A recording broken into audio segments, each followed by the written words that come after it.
I never really thought about that, but I think it's global. You see many things just by looking the opponent. Like for example, there's some things like you see probably his attitude. You see how he holds the racket, for example, with forehand or with backhand. You see his backhand topspin just, for example, in the warm-up. So you're gonna know if it's stable, if it's not stable. You can see also very fast if he likes when it's always in tempo, like good rhythm, like ta ta ta ta ta ta ta ta, or not. So if he likes that, you know that most of the time, and most of the player also, there's also a general aspect like this. Most of the player, they don't like when it's like go fast, ta ta ta ta ta ta, and then change, you know. But for that, you need to be peaceful, to be able to see it, and to be able to do it. So, and then also probably the position of the legs. For example, if me, I'm left, so if I am more like this, you know that potentially to switch from forehand to backhand, it's gonna be not so easy. So you know that if it's like this, most of the balls, the player will want to play with forehand.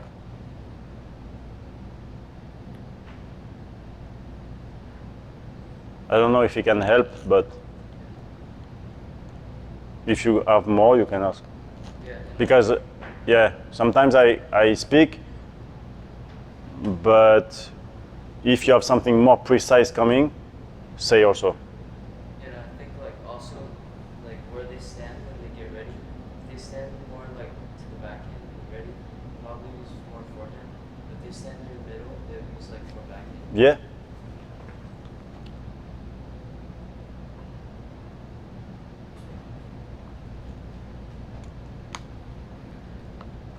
Do you feel like you can play the same in like the whole way through a match, like no matter what the situation is? So like for me, when it gets close towards the end, I start playing safer and start pushing more as opposed to flipping. Do you feel like you can play the same no matter the situation?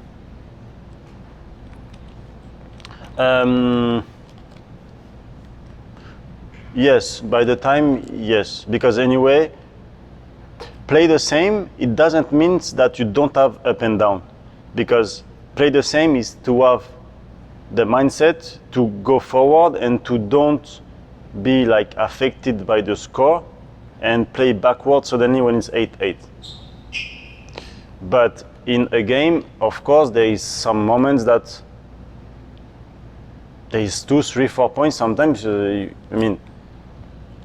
But there is like, you need to analyze if it's you that is making wrong, or if it's also your opponent that is doing great.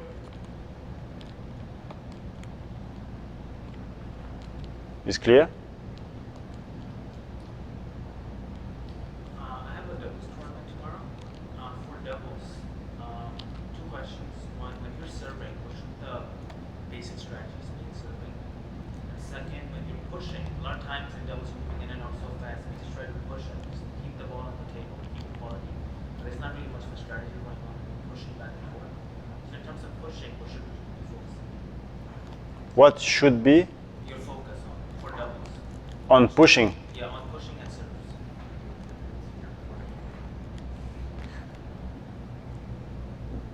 It's always depend about the player with who you play, what he likes behind.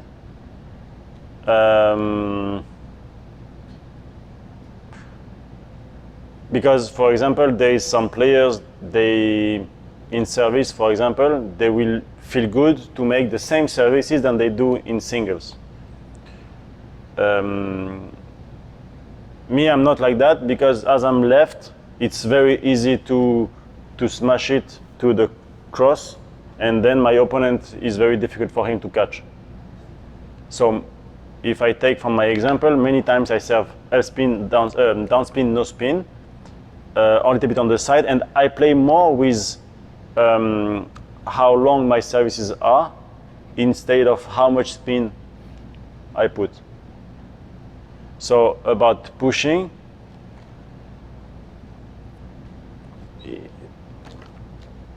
it always depends about there is no rules, you know. It's table tennis is not something we can define clearly as a close game.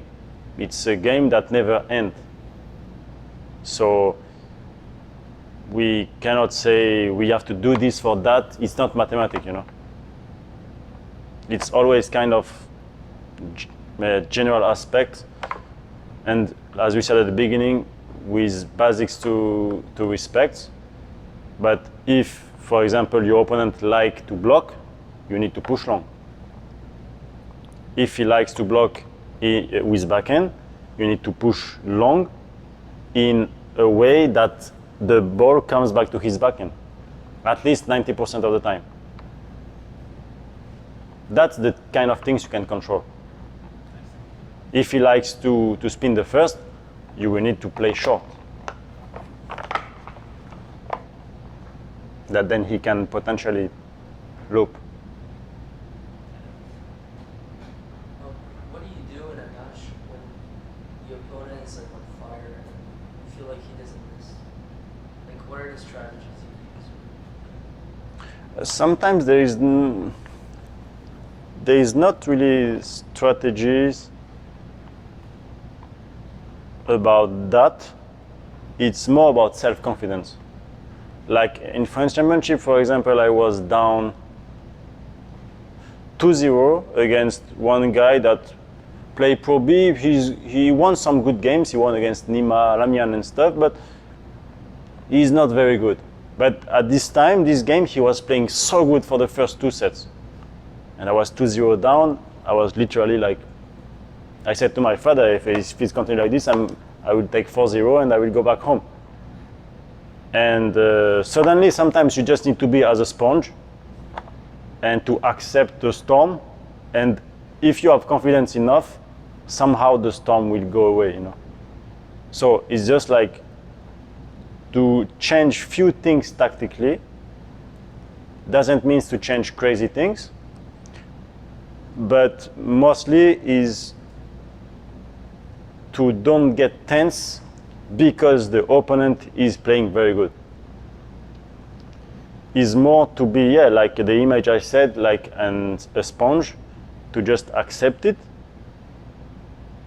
but with confidence enough to be able to come back. So to trust yourself that you are better, you know.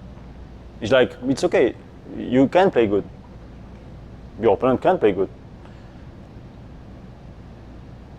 But if you stay calm and focus on the important things, if it's really not his level, he will go out of the way somehow. If it's not now, it's later. If it's not at 2-0, it's at 3-0. If he's winning 3-0 4-1, maybe he will have the fear to win, and he would shit his pants after. Maybe, you know, it's going everything so fast, and many times it happened.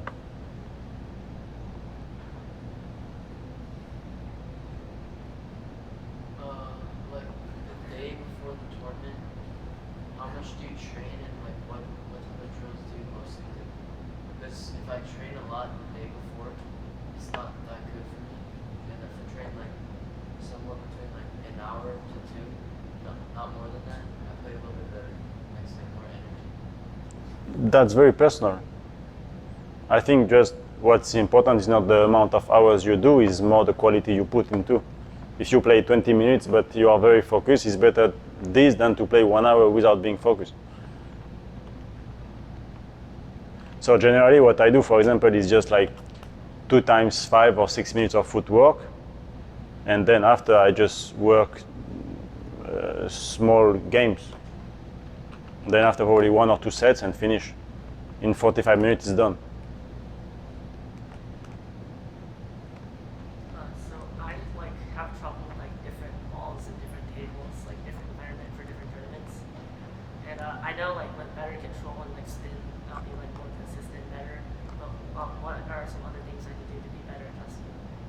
What kind of balls? Like butterfly ball or On which table? It's a butterfly table. Because I had the problem one time. It was in always French Championship. We were playing all the time with G40. So the G40 with Corneo table, so very slippery, you know, and the bounce very high. And the quality of the ball I never liked because you feel, I don't know, it's very special. And then after I just practice with the ball, and then I just like I came back home with the ball, you know, but really because I was like I hate this ball, I need to like this ball. Because I arrive in the hall, I see this ball, I just want to break it. But really, it's because I honestly could lose against anybody in French Championship before because we were playing with that ball. Then after I was playing and practicing with that ball, with that table, coming back home with the ball in my room, I was in Ox. And then after I liked the ball. And then after I played good in French Championship, and it's the first time I played good. No, it's true. But there is some things that we need to know.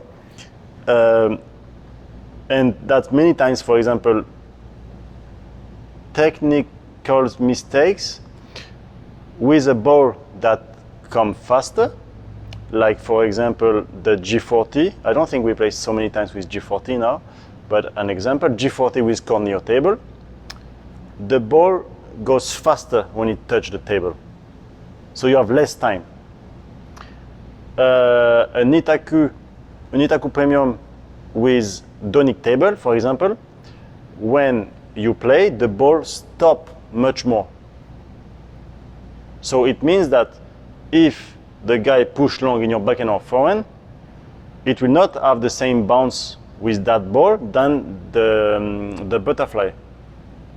With the Itaku Premium, the ball will stop. With the butterfly, the ball will go faster when it bounces on the table. So it means that you need to wait more. You cannot have the same rhythm of your body when you play with some balls, you know, different balls. And how do you keep it cool and like, how are you able to finish a match when you're about to win like a good victory? Like how do you, like let's say the player's like way better than you, like they're better than you and it's like important match and you're close to winning. How do you keep it cool and like are able to finish?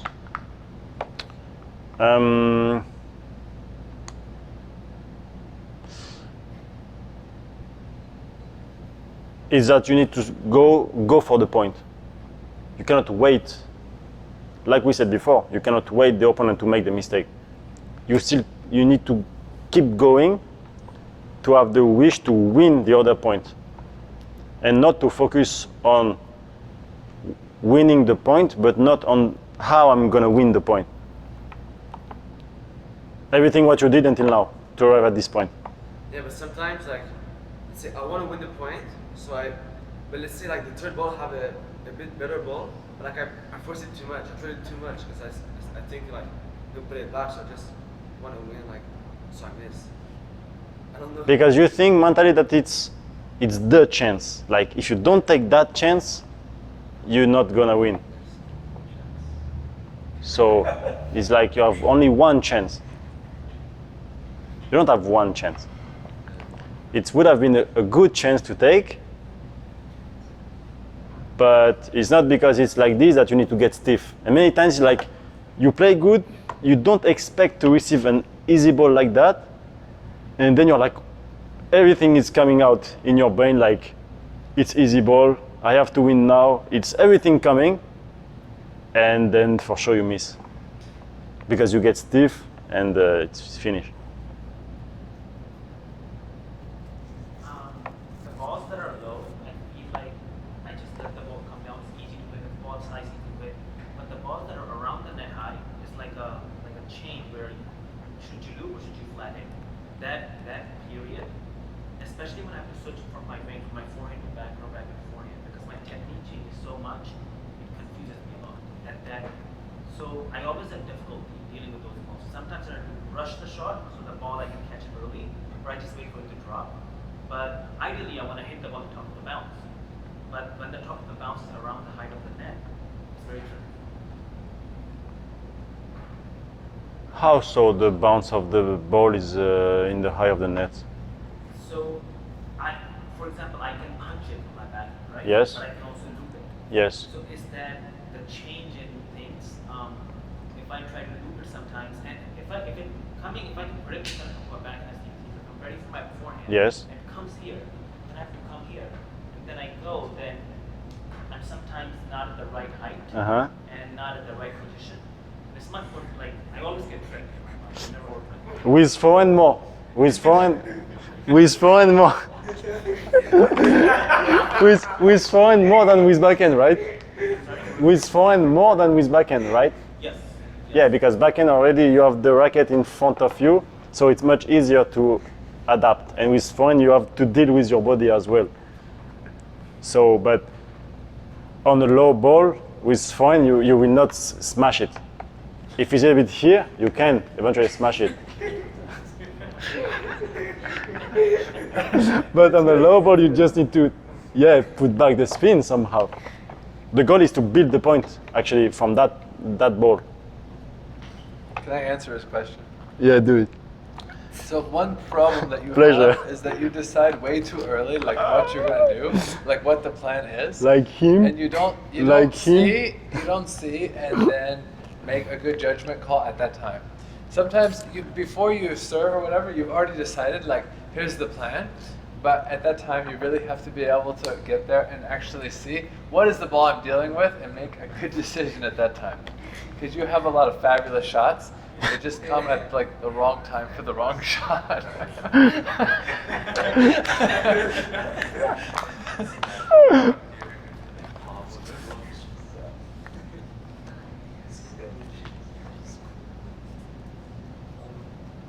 I don't know if it happens to you a lot with friends or maybe with the people you train with in Porto, but like when you play someone that knows you really well and you know him really well also, like how do you prepare this match differently? Like what do you think about this? More like tactics, or like you try to change something to be like kind of unpredictable during the match?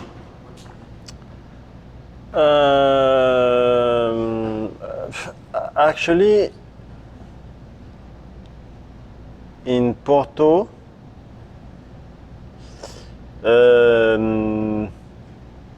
if I don't say mistake, no one won against me when we play in games. Only Geraldo one time in league. So I feel against the guys that you know better, or they know you better,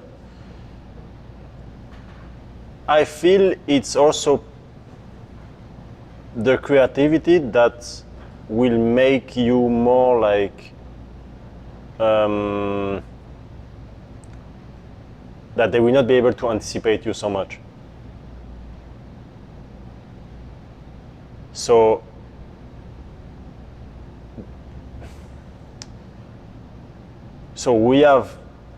there is a way, when we play against someone we know, mentally we arrive in a space where is known already, somehow.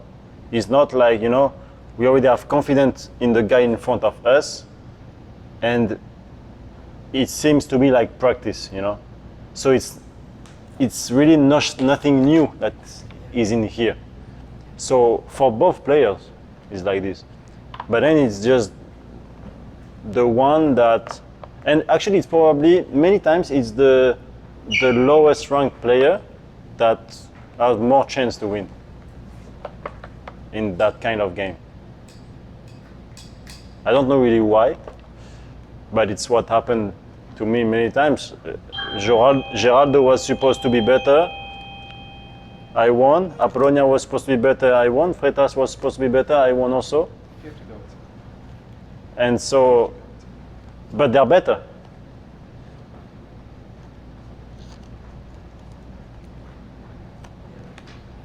But I feel it's more about this creativity part I that have you a can lesson surprise. in like 5 minutes. So maybe we can do like 2 more questions, and then maybe like they can write down some questions, and then next week we can do it again. Yeah. Is that okay? All right. Talking about creativity, how are you able to be creative and not go like too far in the creativity, just do like nonsense? I think Sometimes happen like you try to be creative, but like you'll do things that like yeah. do understand. But I think creativity is part of the education. The what? Education. Because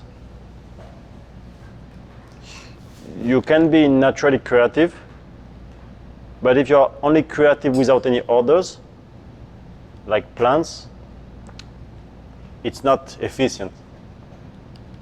So creativity, it doesn't mean, for example, to make crazy shots. That's not really creativity. Creativity is more like, I don't know, creativity, it can be, for example, when you make a shot and you know basically exactly where the ball comes.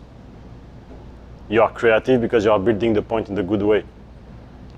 Or it's like creativity because you push long in the back end.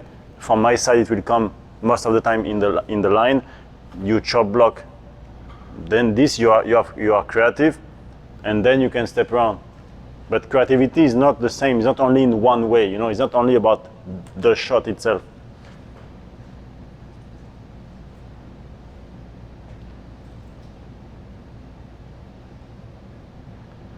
But also because many players, it's like creativity is nice, you know. Yes, creativity is very nice. It's very nice when you use it in a good way. But what I mean is that many players, they use it to joke, you know. You can joke because in the end, to be creative, you need to feel free in your body, you know. So you need to be relaxed, to don't be stiff, and then like this, when your mind is relaxed and your body as well, it just go along. But that's why I said it's also part of the education, because you cannot just decide to be creative.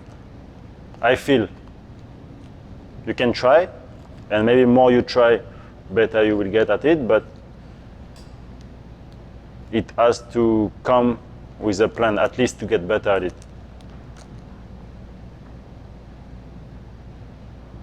But you know, what's happening now with the LeBron's brothers, it's exactly like this. They are very creative. And the mistake I feel that a lot of players are going to do and are already doing is that they want to make the same things as them without thinking about how they were built. Those guys were built about games. At home, games. In the practice, games.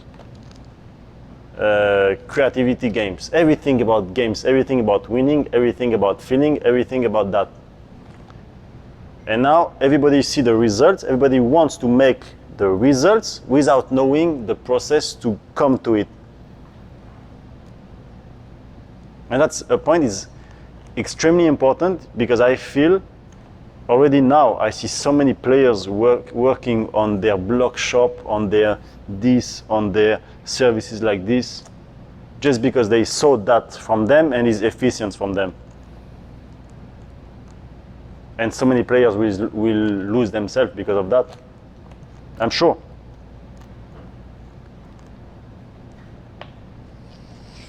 I don't know what you think about that. I totally agree. And I think that you made a really good point when you said there's a difference between creativity and just like kind of messing around. So you need to have your mind free, but at the same time, your body language, your core tension, your footwork, you can be creative, but still at the same time, you can be like detailed and precise.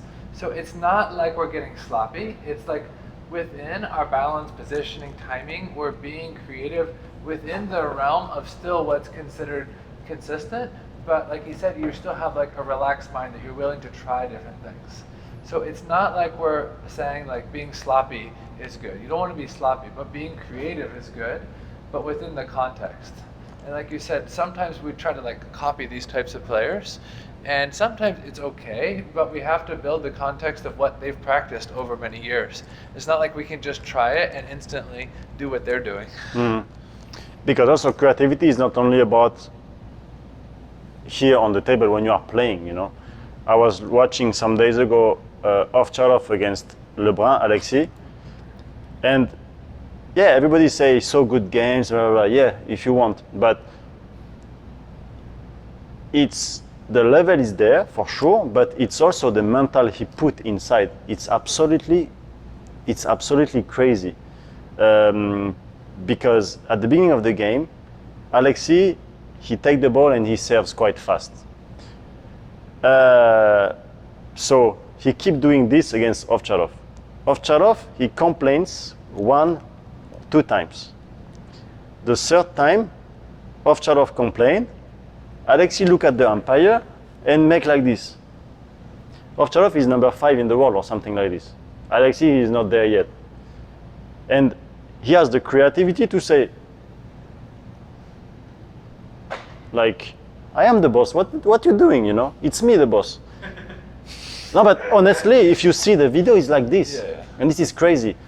And then, Ovtcharov, you feel like he get hit a little bit, and few points later, it happened exactly the same.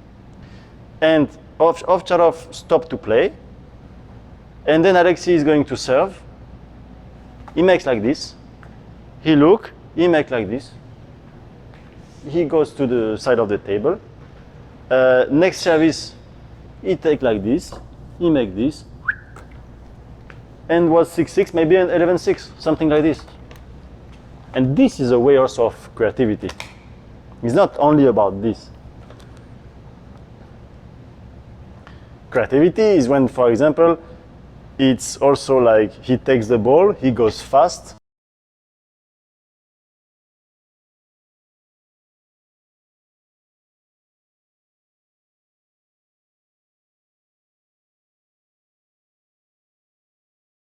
Thank you.